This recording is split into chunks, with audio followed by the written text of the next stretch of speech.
इस वीडियो में हम IC 38 बुक का अध्याय 10 जीवन बीमा के प्रयोग के बारे में अध्ययन करेंगे। जीवन बीमा के प्रयोग में सबसे पहला है विवाहित महिला संपत्ति अधिनियम। विवाहित महिला संपत्ति अधिनियम 1874 की धारा 6 जीवन बीमा पॉलिसी के तहत पत्नी और बच्चों के लिए लाभ की सुरक्षा का प्रावधान करती है। विवाहित महिला संपत्ति अधिनियम 1874 की धारा 6 एक न्यास का निर्माण का भी प्रावधान करती है। आगे देखते हैं मैरिड वुमेन प्रॉपर्टी अधिनियम, मतलब विवाहित महिला संपत्ति अधिनियम के अंतर्गत लाभार्थी कौन हो सकते हैं। तो इसमें या तो केवल सिर्फ और सिर्फ पत्नी लाभार्थी हो सकती है, सिर्फ पत्नी लाभार्थी हो सकती है, या फिर एक या उससे ज़्यादा अधिक अगर बच्चे हैं किन्हीं के वो लाभार्थी हो सकते हैं, और या फिर पत्नी और बच्चे दोनों संयुक्त रूप से लाभार्थी हो सकते हैं। अब है मैरिड वुमेन प्रॉपर्टी अधिनियम के तहत पॉलिसी की विशेषताएं। इनकी विशेषता क्या है? प्रत्येक पॉलिसी में एक अलग न्यास बनी रहेगी। पत्नी या बच्चे 18 वर्ष से अधिक उम्र का एक न्यासी हो सकता है। न्यासी को अगर समझाया तो ये ट्रस्टी होता है, मतलब कि अगर कोई भी व्यक्ति कोई भी पॉलिसी ले रहा है तो उस पर एक ट्रस्टी पत्नी या फिर उनसे 18 वर्ष की उम्र के जो भी बच्चे हैं वो होंगे, उनका एक ट्रस्ट अलग से बना रहेगा। इसका दूसरा विशेषता है पॉलिसी अदालत कुर्की लेनदारों यहाँ तक कि बीमित जीवन के नियंत्रण के बाहर होगी। मतलब कि अगर किसी को न्यासी बनाया गया है पत्नी या फिर बच्चे को मैरिड वुमेन प्रॉपर्टी अधिनियम के तहत, तो अगर अदालत कुर्की होती है या फिर उनकी कहीं लेनदारी बाकी है, यहाँ तक कि ये जिसने खुद का बीमा लिया है उसके भी नियंत्रण से बाहर होती है अगर इसमें पत्नी या फिर बच्चों को ट्रस्टी बनाया गया है, मतलब न्यासी बनाया गया है। अगला है दावा राशि का भुगतान न्यासियों को किया जाएगा। जो भी ट्रस्टी हैं उन्हीं को दावा राशि का भुगतान किया जाएगा। पॉलिसी का समर्पण नहीं किया जा सकता है और न ही नामांकन या समुदेशन की अनुमति है। इन पॉलिसियों को सरेंडर भी नहीं किया जा सकता है और इनको न तो इसमें नामांकन या नॉमिनेशन चेंज करने का भी कोई प्रावधान नहीं है और न ही इन पॉलिसियों को किसी को असाइन किया जा सकता है, समुदेशन जिसे कहते हैं हिंदी में, उसकी भी अनुमति नहीं है। और पांचवा पॉइंट है अगर पॉलिसी धारक पॉलिसी के तहत लाभों को प्राप्त और प्रतिबंधित करने के लिए कोई प्रशासक नियुक्त नहीं करता है तो पॉलिसी के तहत प्राप्त राशि उस राज्य के सरकारी न्यासी को देय होती है जिसमें बीमा कराने वाले कार्यालय स्थित हैं। इसका मतलब ये है कि अगर पॉलिसी धारक जिसने पॉलिसी ली है उसने कोई एक इसका एडमिनिस्ट्रेटर नियुक्त नहीं किया है, मतलब कि कोई किन्हीं को ट्रस्टी नहीं बनाया है, तो उस केस में पॉलिसी के तहत प्राप्त राशि उस सरकार के सरकारी न्यासी, मतलब जो गवर्नमेंट ट्रस्टी होते हैं उनको दी जाती है जिस राज्य में बीमा करने वाला कार्यालय स्थित है, मतलब जहाँ पे बीमा का ऑफिस स्थित है। अब मैरिड वुमेन प्रॉपर्टी अधिनियम के क्या लाभ हैं? न्यास का गठन एक अपरिवर्तनीय गैर संशोधन योग्य न्यास विलेख के तहत किया गया है और इसमें एक या एक से अधिक बीमा पॉलिसियां हो सकती है। जीवन बीमा पॉलिसी के तहत लाभ के नाते न्यास की संपत्ति के प्रबंध के लिए एक न्यासी नियुक्त करना महत्वपूर्ण है, क्योंकि अगर आप बीमा पॉलिसी करवा रहे हैं तो उसमें एक आपको ट्रस्टी नियुक्त करना पड़ेगा। बीमा पॉलिसियां रखने के लिए एक न्यास बनाकर पॉलिसी धारक पॉलिसी के तहत बीमित जीवन की मृत्यु होने पर अपने अधिकारों का त्याग करता है। न्यासी बीमा की आय का निवेश करता है और एक से अधिक लाभार्थियों के लिए न्यास का प्रबंध करता है। जहां पत्नी और बच्चों के लिए लाभ के लिए न्यास बनाना एक प्रथा है, लाभार्थी किसी अन्य कानूनी व्यक्ति को हो सकता है, मतलब कोई भी व्यक्ति कानूनी रूप से, या तो माता पिता भी हो सकते हैं और बच्चे भी हो सकते हैं। न्यास बनाने से यह सुनिश्चित किया जाता है कि लाभार्थी नाबालिग रहने के दौरान पॉलिसी से प्राप्त राशि बुद्धिमानी से निवेश किया जाए तथा यह भावी लेनदारों से भी लाभों को संरक्षित करता है। अब आगे है प्रमुख व्यक्ति बीमा। इसको इंग्लिश में की मैन इंश्योरेंस कहा जाता है। इसका परिभाषा देखते हैं। प्रमुख व्यक्ति बीमा की व्याख्या एक व्यवसाय द्वारा व्यवसाय के किसी महत्वपूर्ण व्यक्ति की मृत्यु या अक्षमता के वृद्धि से उत्पन्न होने वाले वित्तीय नुकसानों की क्षतिपूर्ति के लिए ली जाने वाली बीमा पॉलिसी के रूप में की जा सकती है। सीधे शब्दों में कहें तो प्रमुख व्यक्ति बीमा या फिर की मैन इंश्योरेंस एक ऐसी जीवन बीमा है जिसका व्यावसायिक सुरक्षा प्रयोजनों के लिए उपयोग किया जाता है। मान लीजिए कोई एक कंपनी है और उसमें कोई सबसे ज़्यादा इम्पोर्टेंट कर्मचारी है जिसपे कि उस कंपनी का पूरा व्यवसाय निर्भर करता है, तो उस केस में अगर वो कर्मचारी, उस कंपनी के कर्मचारी की मृत्यु हो जाती है या फिर वो ढंग से परफॉर्म नहीं कर सकता है अपना काम, तो उस केस में कंपनी को लॉस होगा। तो उस केस में कंपनी उस व्यक्ति का इंश्योरेंस कराती है, इसे प्रमुख व्यक्ति बीमा या फिर की मैन इंश्योरेंस कहते हैं। और इसमें होने वाले क्षति की भरपाई की मैन इंश्योरेंस करने वाले बीमा करता यानी कि बीमा कंपनी के द्वारा की जाती है। इस प्रकार कंपनियां अपने घाटे से बच। ये जो की मैन इंश्योरेंस होता है मतलब कि प्रमुख व्यक्ति बीमा एक मियादी बीमा पॉलिसी, एक टर्म इंश्योरेंस पॉलिसी है, जहां बीमा राशि को प्रमुख व्यक्ति की उसकी आय के बजाय बीमा कंपनी की लाभप्रदता से जोड़ा जाता है, क्योंकि ये बीमा कंपनी के प्रॉफिट से जुड़ा हुआ रहता है। प्रीमियम का भुगतान कंपनी द्वारा किया जाता है, यह कर योग्य होता है और की मैन इंश्योरेंस पे टैक्स लगता है। अगर आप नॉर्मली अपने लाइफ के लिए इंश्योरेंस लेते हैं तो वो टैक्स फ्री होता है, लेकिन की मैन इंश्योरेंस के प्रीमियम पे टैक्स लगता है, क्योंकि संपूर्ण प्रीमियम को व्यवसाय के व्यय के रूप में देखा जाता है। अगर प्रमुख व्यक्ति की मृत्यु हो जाती है तो कंपनी को लाभ का भुगतान किया जाता है। व्यक्तिगत बीमा पॉलिसियों के विपरीत प्रमुख व्यक्ति बीमा में मृत्यु लाभ पर आय के रूप में कर लगता है। इसमें जो अगर नॉर्मल पॉलिसी कोई लेता है तो उसमें जो भी मृत्यु लाभ मिलता है उस पर टैक्स नहीं लगता है, लेकिन की मैन इंश्योरेंस में लगता है। बीमा कंपनी बीमा राशि का आकलन करने के क्रम में व्यवसाय के लेखा परीक्षित वित्तीय विवरणों और दाखिल किए गए आईटी रिटर्न को देखेगी। अब आगे है प्रमुख व्यक्ति कौन हो सकता है या फिर की मैन कौन हो सकता है। प्रमुख व्यक्ति व्यवसाय से सीधे तौर पर जुड़ा हुआ कोई भी व्यक्ति हो सकता है जिसके नुकसान के कारण व्यवसाय के लिए वित्तीय संकट उत्पन्न हो सकता है। उदाहरण के लिए वह व्यक्ति कंपनी का एक निदेशक मतलब मैनेजर हो सकता है, एक पार्टनर हो सकता है, एक प्रमुख विक्रय अधिकारी सेल्स ऑफिसर हो सकता है, प्रमुख प्रोजेक्ट मैनेजर या परियोजना प्रबंधक हो सकता है, या फिर कोई भी एक विशिष्ट कौशल अथवा जानकारी वाला व्यक्ति हो सकता है। अगर जैसे कि मान लीजिए गूगल का एग्जांपल लें तो उनके अभी सीईओ हैं सुंदर पिचाई जी। तो अगर सुंदर पिचाई जी की मृत्यु हो जाती है तो गूगल को बहुत सारे ऑनगोइंग प्रोजेक्ट्स पे बहुत बड़ा सेटबैक झेलना पड़ सकता है। तो इस केस में गूगल सुंदर पिचाई का की मैन इंश्योरेंस करवा सकता है। बीमा योग्य घाटा निम्नलिखित ऐसे नुकसान है जिनके लिए प्रमुख व्यक्ति बीमा क्षतिपूर्ति प्रदान कर सकता है। पहला है विस्तारित अवधि से संबंधित नुकसान, जब एक प्रमुख व्यक्ति काम करने में असमर्थ है। अस्थायी कर्मी उपलब्ध कराना आवश्यक होने पर एक प्रतिस्थापन की भर्ती और प्रशिक्षण के लिए वित्त पोषण। अगर कोई भी की मैन इंश्योरेंस कराता है और वो व्यक्ति काम करने में असमर्थ है तो उसके जगह पे कोई नया आदमी उपलब्ध होता है तो उनको भर्ती और प्रशिक्षण के लिए जो भी खर्चा आएगा वो बीमा कंपनी के द्वारा भरा जाएगा। दूसरा है मुनाफे को बचाने के लिए बीमा।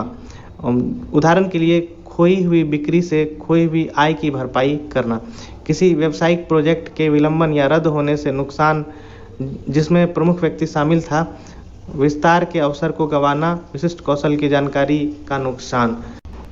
अगला है बंधक मुक्ति बीमा MRI। इसका फुल फॉर्म होता है मोर्टगेज रिडेम्पशन इंश्योरेंस। मान लीजिए कि आप कोई संपत्ति खरीदने के लिए ऋण ले रहे हैं और आपको ऋण व्यवस्था के एक भाग के रूप में बैंक द्वारा बंधक मुक्ति बीमा के लिए भुगतान करने की आवश्यकता होती है। MRI क्या होता है इसका डिटेल में डिस्कशन करते हैं।